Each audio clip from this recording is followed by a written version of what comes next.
do students know what to do? So we have a routine and structure in place, and it's been a gradual release of responsibility throughout the year.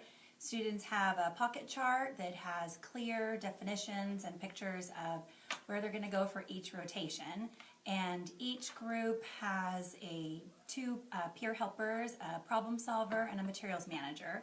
And they are in charge of helping students with any problems that occur while I'm taking guided reading groups. And the students have clear rules that we read each day and go over.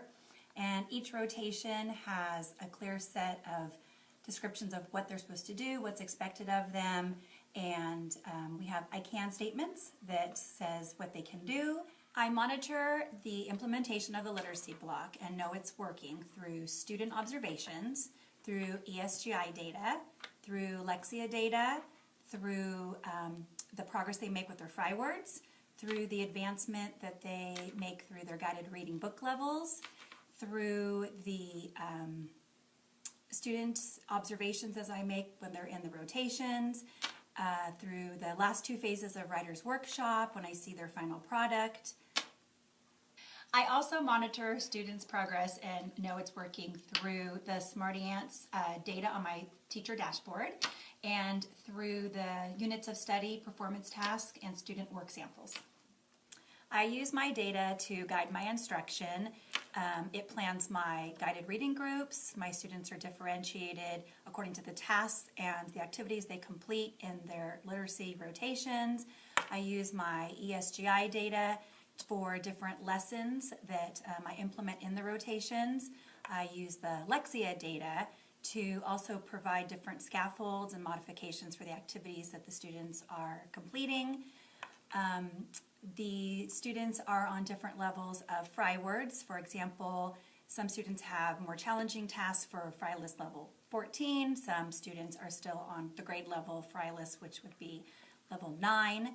And so the students are working on different tasks through their independent workstations based on the data that I receive through ESGI, through the STAR Early Literacy Test, through the guided reading groups. And I would also say that I differentiate their book levels according to which groups are coming to me and what guided reading books I'm using according to their reading fluency and their comprehension skills. And last but not least, I would have to say that students are very differentiated in their writing time. So when they go to the writing station for rotations, some students are doing independent work where other students have a lot of graphic organizers and more sentence frames and more literacy support to help them with their writing. Before I implemented the Balanced Literacy program, my students were making progress in reading and writing and comprehension, but not nearly as much success as I've had this year with the program. Through the units of study and Writer's Workshop and literacy rotations and the guided reading and the shared reading, the students have made great success. I can see that on their STAR Early Literacy scores, where last year I had about 6 probable readers at this point in the year, and I currently have 12 probable readers.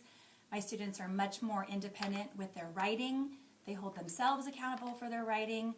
They're able to engage in peer editing. Last year I could do opinion writing at the end of the year with peer editing, but now they are completely independent, peer editing, and they hold each other accountable, and they are able to self-monitor and self-correct. And I think my students have a lot more confidence in themselves, and I think that they seem to be making great strides also with the guided reading levels, and their comprehension has improved immensely. Through the content resource teachers and Generation Ready, especially my consultant Margie, we have been able to implement the balanced reading and literacy program in our classroom.